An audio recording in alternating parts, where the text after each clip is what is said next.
नमस्कार दोस्तों, बात करना चाहता हूं आजकल चर्चा में रहे अतीक अहमद हत्याकांड की। दरअसल रविवार को 10:30 बजे कोलविन अस्पताल के अंदर जब मेडिकल चेकअप के लिए अतीक अहमद और इसके भाई अशरफ को लाया जा रहा था, 3 जनों द्वारा तुर्की की पिस्तौल से इनका मर्डर कर दिया जाता है। दरअसल अतीक अहमद भू माफिया, प्रयागराज में इसका जन्म होता है। जखिया मोहल्ले में एक तांगे वाले का बेटा कैसे इतना बड़ा गैंगस्टर बना, कैसे इतना बड़ा बाहुबली बना। दरअसल चांद बाबा नाम का एक अपराधी हुआ करता था प्रयागराज में। उसकी सत्ता को हटाकर 17 साल की उम्र में पहला मुकदमा इसके खिलाफ दर्ज हुआ। इसके बाद इसका गोरख धंधा बढ़ता ही गया, क्योंकि जब राजनीति का अपराधीकरण हो जाता है, पुलिस का अपराधीकरण हो जाता है, न्यायपालिका का अपराधीकरण हो जाता है, तो इतने बड़े बड़े भू माफिया बनकर आते हैं। कहानी शुरू होती है कुछ दिनों पहले झांसी के अंदर असद अहमद का एनकाउंटर कर दिया जाता है एसटीएफ द्वारा, और यह है उमेश पाल जी, इनका मर्डर कर दिया गया अशद द्वारा।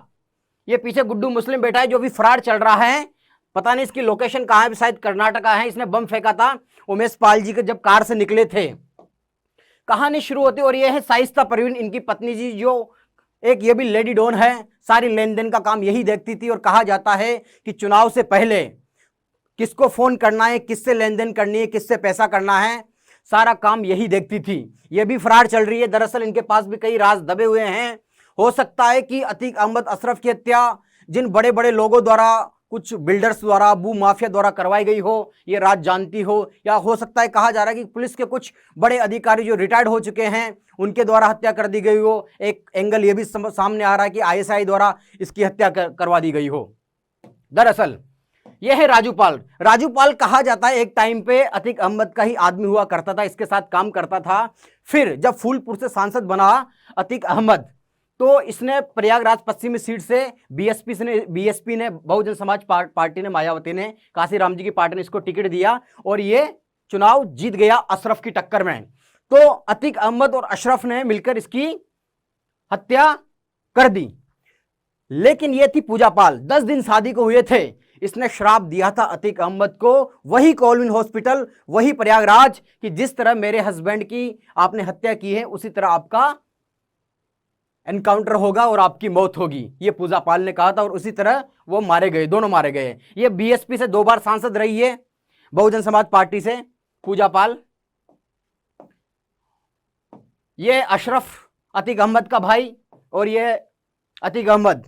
इसी दौरान इनको गोली मारकर इन दोनों की हत्या कर दी गई है 3 जनों द्वारा, जो मीडिया कर्मियों का वेश धारण करके आए थे। दरअसल बात करना चाहता हूं, जब यह कांड हो गया, हमारे समाज के अंदर 2 तरह के लोग हैं। एक तरह के वो लोग जिन्होंने इनका मर्डर किया, 3 जनों ने, उनसे सहानुभूति रख रहे हैं। दूसरे वो इन दोनों से सहानुभूति रख रहे हैं। दोनों गलत हैं। इस देश के अंदर जो अपराध का और अपराधियों का महिमा मंडन करता है, वो समाज में अपराधियों को बढ़ावा दे रहा है। दरअसल ये दोनों भी गलत थे, इन्होंने बुरा किया, इसका अंजाम बुरा हुआ। और देश के युवाओं से एक बात कहना चाहता हूं कि अपराधी कितना भी बड़ा हो, लेकिन उसका दिन, उसकी मौत बहुत बुरी होती है। कितने घरों को उजाड़ा। मुझे बशीर बद्र साहब की 2 पंक्तियां याद आती है। वो लिखते हैं कि लोग टूट जाते हैं एक घर बनाने में, तुम तरस नहीं खाते बस्तियां जलाने में। जाने कितने घरों को उजाड़ा इस व्यक्ति ने, और इसने अपना वो दिन देखा, बेटे की मौत देखी और अपनी डेथ देखी इसने। और आज इसका परिवार इसकी वजह से, इसके 2 नाबालिग बेटे जेल के अंदर हैं। एक बेटे ने रात सिर फोड़ दिया, जेल की दीवारों पे मार मार के। पत्नी फरार है, क्योंकि जाने कितने घरों को उजाड़ा इस व्यक्ति ने। मुझे ताजुब होता है, 5 बार विधायक रहा ये व्यक्ति और 1 बार सांसद रहा। लोकसभा में बैठता था ये आदमी और मेंबर ऑफ लेजिस्लेटिव असेंबली, विधानसभा में बैठता था। क्यों? क्योंकि जब बाहुबल होता है तो धन बल होता है। जाने कितने दरअसल क्या करता था, मैंने इसके वीडियो देखे।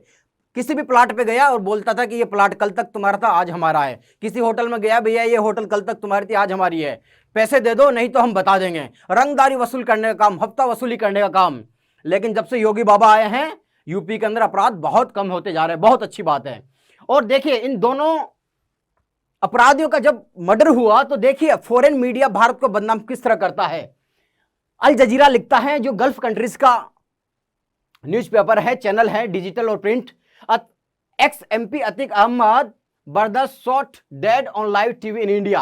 Farmer Indian lawmaker killed alive on TV while in police custody. Lawmaker लिख रहे हैं, अपराधी नहीं लिख रहे, मर्डर नहीं लिख रहे कि उमेश पाल की हत्या करवाई, राजू पाल की हत्या की।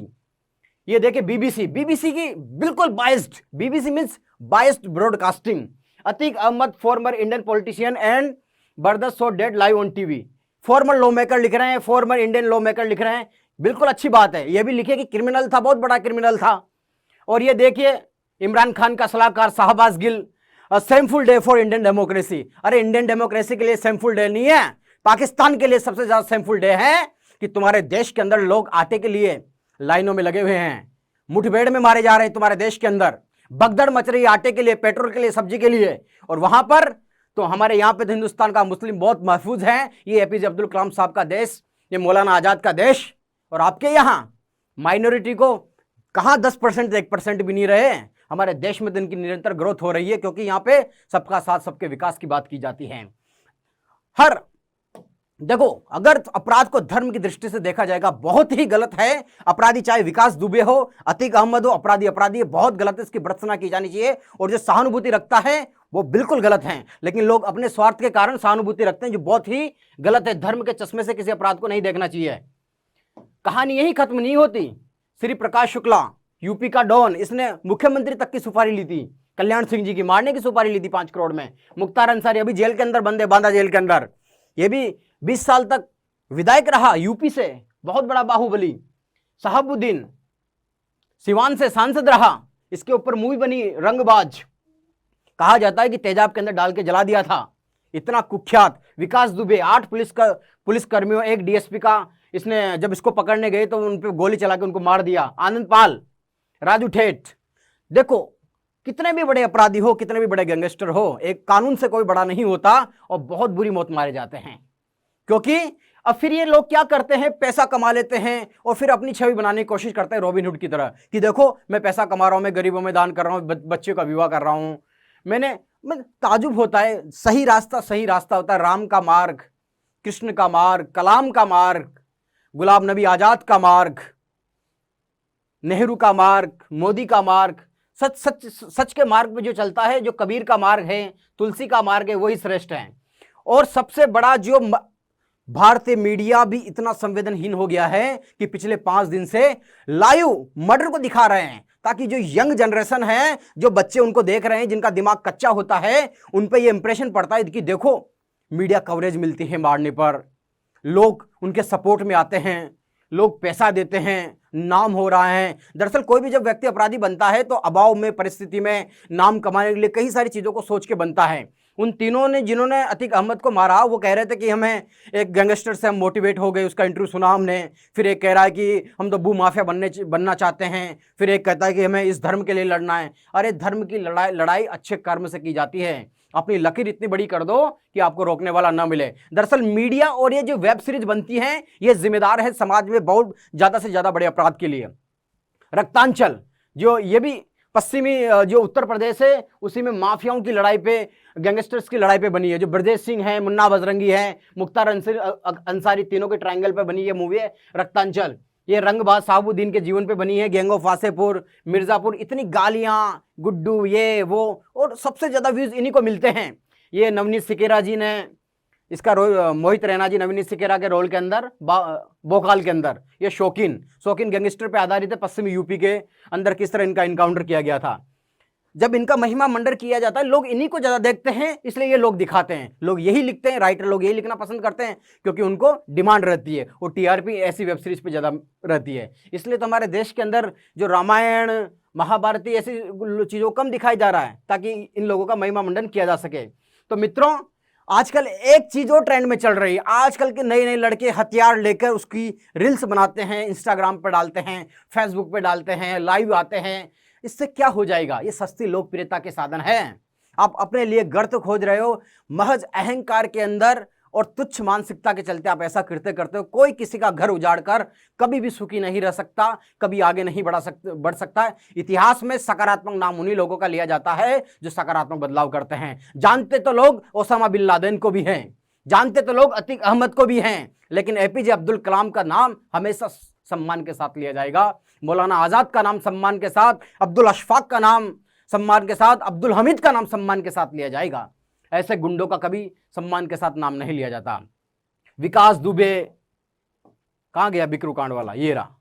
बताओ, शर्म आती है? ये हिंदू है, ये हिंदू है, ये हिंदू है। धर्म के अपराध की कोई जाति नहीं होती। हम लोग मूर्ख हैं। और मुझे नवाज देवबंदी साहब की 4 पंक्तियां याद आती है। नवाज देवबंदी साहब कहते हैं कि जलते घर को देखने वालों, फूस का छप्पर आपका है, आग के पीछे तेज हवा है, आगे मुकद्दर आपका है। मेरे उसके कत्ल पे मैं भी चुप था, अब मेरा नंबर आया, मेरे कत्ल पे तुम भी चुप हो, अगला नंबर आपका है, आपका है।